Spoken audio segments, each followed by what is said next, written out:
Hello and welcome to the show. And look, it's snowing, or it was a while ago. So we are in GTA Online. This was filmed on Christmas Day because, unfortunately, they only decided to make it snow for one day, which, for filming purposes, is neither Husky nor Daniel are around. It's blooming Christmas. Everybody's busy. It's a shame that they didn't make it snow for longer in the online stuff because there's a lot of stuff I would have liked to have done, but we can't because nobody is around. So instead what I did is I took some cars to the top of the mountain and I'm going to do the downhill chaos in the snow. Now the snow does impact the way the cars handle a little bit, not the sort of amount that snow would. It's sort of like the same as when it rains, pretty much is what the road surface is like. And I'm driving a four-wheel drive supercar basically. It doesn't really make a huge amount of difference except for on the brakes for that corner there. It had some problems getting the car stopped for that bit. Yeah, it's a little bit more slidey and that kind of thing happens. It just about managed to sort of save it the first time and then ended up plummeting off down here. Now the big problem with doing this in GTA Online is I cannot quick save at the top of the mountain. Which means if I do a mistake such as that, I have to then go and get my car all the way back up to the top again. Also, I can't use a cargo bob. Well, I could, but they've changed the way the cargo bobs spawn now, I believe. So I could. It's not reliant on what level. They just spawn random helicopters, but it becomes a right faff trying to cargo bob stuff up, as it just takes just as long as it would if I was just recovering the vehicle. So yeah, the cars aren't going to be reset each time. I have to manually get them back to the top of the mountain. So I was being a little bit more cautious with this. Well, I say that as I outbrake myself again. I thought I stopped earlier that time, but apparently not. Yeah, I was being a bit more cautious with the cars than I would be normally because I just don't want to have all the extra time of recovering it. Also, if I smash the car up and blow the car up, it becomes a real pain trying to recover it again. So yeah, I was being a little bit careful. I was still pushing it. I was still trying to get a good time. May have got things a little bit wrong on the hairpin, but never mind. This Elegy is actually a very good off-road vehicle. I guess it's four-wheel drive, and yeah, it's perfectly capable. It handles very well. As with all of the sports cars or supercars and so on, you have a very low ride height, which means that when you hit a bump, you can kind of have the car ping around.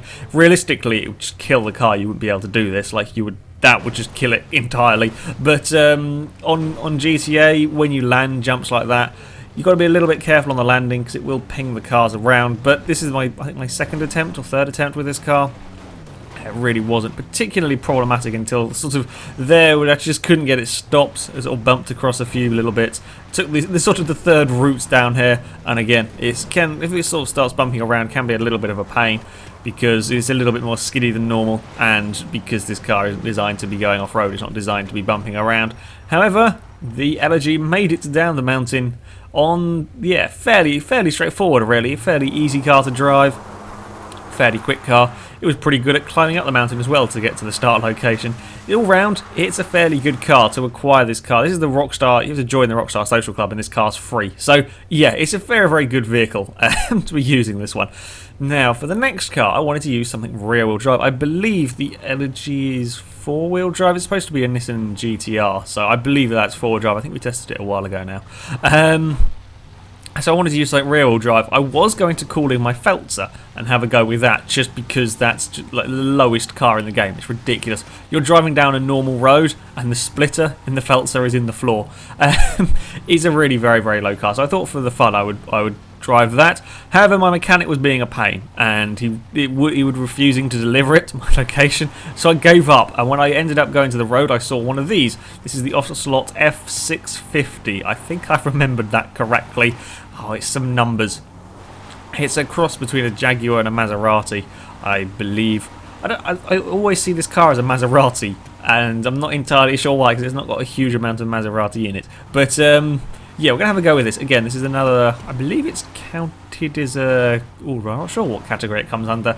It could be sports or it could be coupe. I don't think it's a super, because you can, if you find one of these in the world, you don't have to buy one. You can just find one of these and modify it. It's not one of the, I think they call them premium cars on here. So yeah, this one is still a pretty damn quick car, so I thought it would be an interesting one to try this and see what it does. Now, I filmed the going up the mountain to show you the off-roading characteristics of GTA are a little bit wonky. The ability to climb a mountain, this should never work. This should be absolutely impossible. To be fair, getting the elegy up here should be fairly tricky. But I'm climbing in a very powerful rear-wheel drive, sort of Grand Tourer almost, and it's climbing a snowy mountain. This shouldn't work.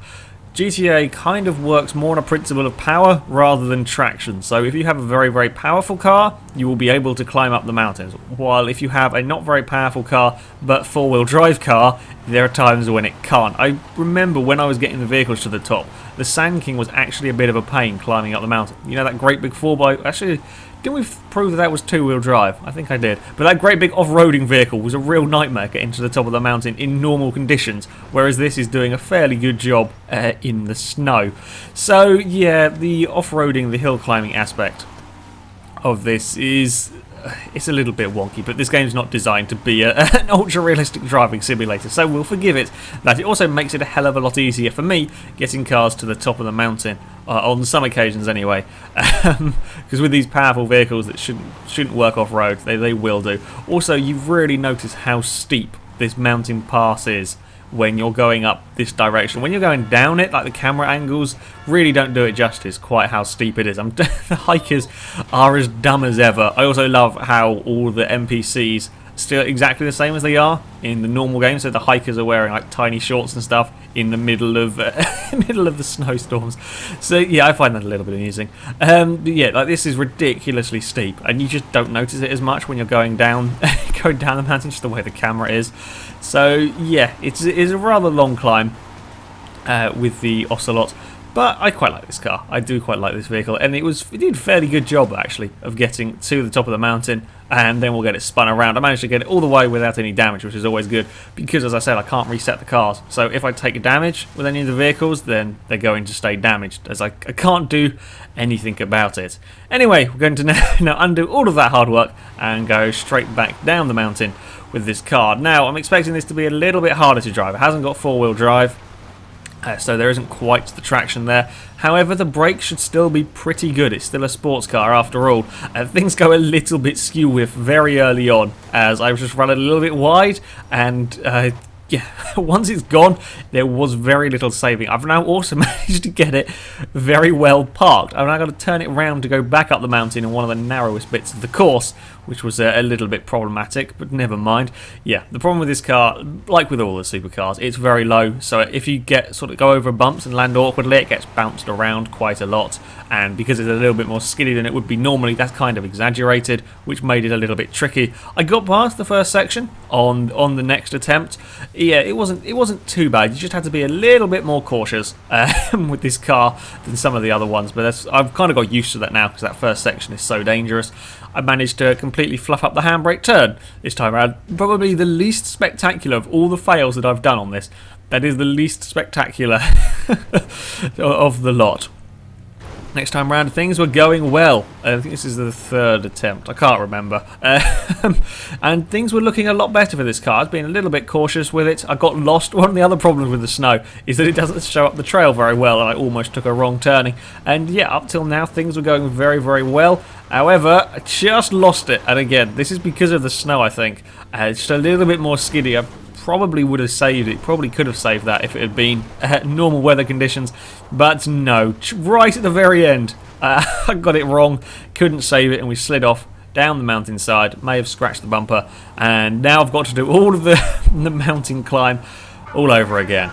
So on the next attempt, I may have run over a hiker on the way. I didn't actually kill them, I just knocked them as the police got very angry at me for this. I was trying to do a standing start, not to skew the results. I may have got a shotgun shell or multiple shotgun shells to the back of my car, and now the police are after me, which is a problem because the police are now trying to climb up the mountain. This is an odd thing that happens in GTA. If you have the police after you and you go on Mount Chiliad, they spawn them on the bike paths, which mean that there are police cars down this mountain just to add add to the chaos, not only is it snowing, we've now got to worry about a police, which I think is a first. I don't think we've had police interfere before.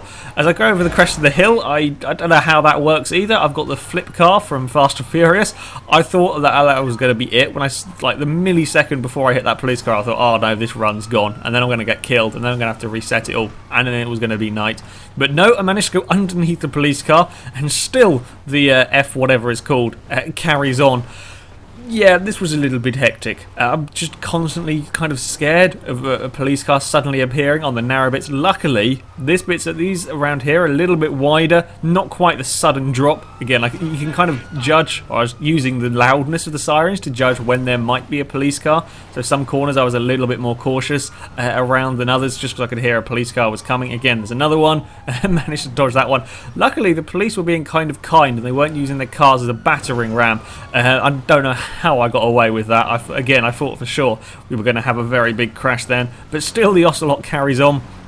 There's a few sideways moments on the snow trying to keep this under control. The sun is going down, get it a little bit wrong into the final corner. I thought for sure I was going to spin it out then as well, but still it kept going.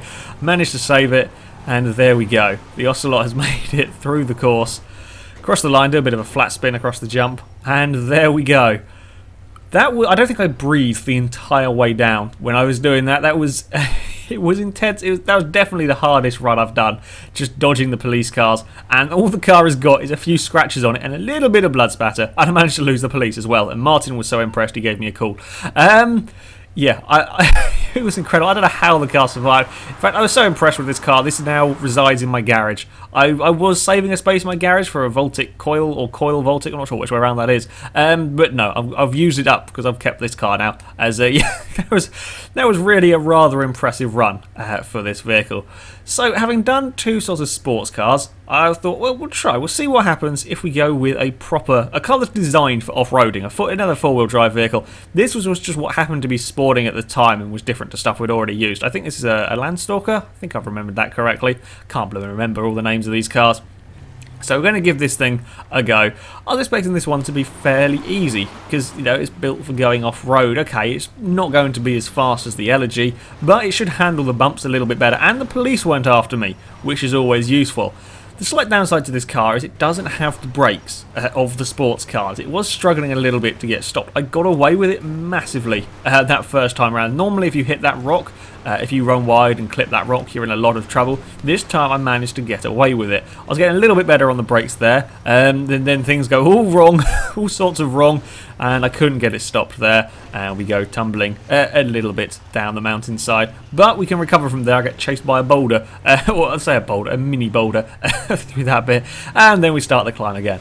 So, yeah, this vehicle doesn't have the best of brakes. It's also not the most powerful of vehicle. It was never going to be a massively fast sort of thing. But the brakes were a problem, and this bit was proving quite tricky, as yet again, things go a little bit wrong. However, I was going to carry on because, you know, we're never going to get the ultimate times when I'm doing this online because I just can't keep track. Well, I could spend forever, but it takes so long to keep going backwards and forwards. Things may have gone wrong again trying to get it stopped. I got it wedged on the edge of the thing, and somehow I survived again with very, very minor scratches. I thought for sure I was going to go soaring off into the scenery on that one as well, but no, it managed to just about get it stopped, and when it fell off the edge it wasn't that bad. However, it was the first corner that things would go wrong yet again. I was taking too much speed, just couldn't get it stopped, and then we go plummeting off down the mountain. Okay, we did a bit of damage to the car on this occasion, which is not particularly good. However, it didn't go too far down the mountain. I was hoping I could recover it. There were some problems. The thing is, the car was facing the wrong way, and while I could kind of have it in reverse, if it was facing forward, I might have been able to save it at this point. However, it's facing the wrong way. So I'm now trying to turn it round. I'm trying to give myself a little bit of a run up as well, so that I can try and get up this mountain. I mean, it's very, very steep here. I don't really have a lot of choice. I'm trying to frantically try and reverse the car around to get it at a good angle, and I can't do it. It hasn't got a big enough run-up, hasn't got enough power, hasn't got enough speed. Now we're in trouble. Now we're in a lot of trouble because I can't do anything about this. This is completely out of my control now as we go off down the mountain. I'm on the brakes, I'm on the throttle when it's facing facing backwards because of the way the games work. I hate games that have reverse and brake as the same thing. Yeah, it didn't kind of end very well for the Landstalker. It is now rather wedged on yet another rock, and still we slide down the mountain. I'm still trying to recover it. I don't want to go all the way to the bottom. I also want to try and go to the bottom in a vaguely controlled manner, which it really wasn't doing that well. I was trying to climb back up this bit, but it's far too steep, and I'm all in the wrong place. And yeah, that didn't work. To cut a long story short, this is what the Landstalker looked like by the time I got it back to the top of the mountain. I did go have a look at the road to see if I could find another one, and they weren't spawning anymore. So I climbed this back to the top. It took a while. The steering was a little bit broken. I knew that could cause a slight problem. Yeah, the steering was slightly pulling. However, most of the functionality of the car was still working. I knew I pretty much had to do it on this attempt. If I took another tumble off the mountain, the car was going to be very badly damaged, may well end up exploding or smoking. So yeah, this was the attempt that I kind of had to do it on. Not so much time constraint this time, it was just it had to be done, otherwise I think the vehicle would have blown up. It didn't go so well to start with. I was a little bit too brave on the brakes, couldn't get it stopped in time, bounced off the wall, didn't actually lose too much time from that. I don't think that helped my steering though, because yeah, it was pretty bent up at the front. Again, coming over here, I was being extra careful this time, didn't want another repeat of the last excursion off the side. I then almost do it at a completely difficult. I've never fallen off the road there, got it around the hairpin without too many issues. And up until this point, things have been looking fairly good. Again, being fairly cautious on the brakes with this car. Firstly, because it's quite broken. Also, it's not got the best of brakes. We're sort of having a few issues. The car won't get turned. It won't get turned or won't get stopped. And now that's not good. We've got off the edge again. Yeah, the brakes weren't fantastic, and the lack of steering really didn't help. Now we're tumbling. Oh, that's going to hit. Then that's not a good place to hit the cars. Yeah, we lost the Landstalker, and it respawned me like here in the absolute middle of nowhere. So the Landstalker is gone. The Landstalker is the first vehicle to have a DNF because I can't respawn it, and Landstalkers weren't spawning on the road at the time. So there we go. That was some downhill chaos in the snow. The police got involved. I blew up a car. It was quite good fun though. It was a good, entertaining, having slightly different driving conditions. It is a shame though that they didn't last longer, so that we could have done like Los Santos Truck Simulator in the snow, because that would have been huge amounts of fun. Anyway, it is on to the descent times. These are not the the most accurate of times, if you like, because it's all skewed by being in the snow and the police with the Maseratis one. So the Elegy, amazingly, despite the snow, ends up in 11th. Just ahead of the Sand King, quite a bit slower, in fact, than the Rebel. That's a pretty good time, considering that's being driven in the snow and that's a supercar on an off-road mountain pass. That did pretty damn well. The F620, well, it's down in 16th, it's slower than a Prius. It's a rear-wheel drive sports car, fighting the snow and fighting the police. I'd say that did pretty damn well. I'm really impressed with that car, that it made it to the bottom of the mountain. Just everything that was thrown at it, it still survived, and it only had a few scratches and a little bit of blood on it. So yeah, the Landstalker is DNF, doesn't count, it is irrelevant. So there we go, that is it for some downhill chaos in the snow. It is a shame that the weather is not an option, or is not something that could be on for longer, because it was great fun, and I feel sorry for people who missed it, because it was quite good fun messing around in the snow. However, that is it for today, so thank you very much for watching. If you have vehicles or category of vehicles you would like to see me race down the mountain, please do leave them in the comment sections. I will have a look through, and my favourites and the most popular will be in a video at some point. However, until next time, goodbye.